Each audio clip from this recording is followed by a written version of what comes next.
This girl was stolen from her parents. This is her story 30 years later.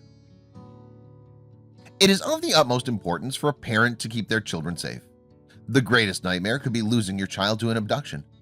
This is an incredible story about a girl that was raised by foreign creatures.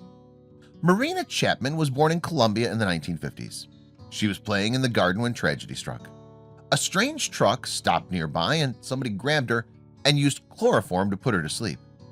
She woke up in the jungle, being carried over a man's shoulder. One of the men in the group shouted and Marina was dropped on the ground while the men ran away. She found somewhere to hide for the night.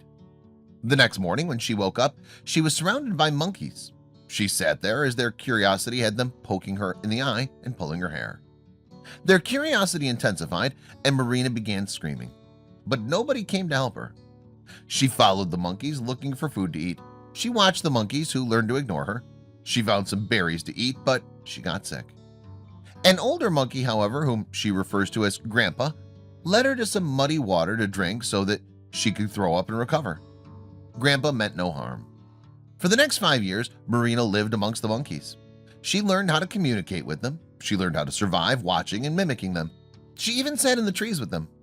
When she was 10 years old, Marina came across some hunters in the forest whom she approached, grunting. Marina had to learn to speak again. She had to learn to adapt to the highly social human society around her.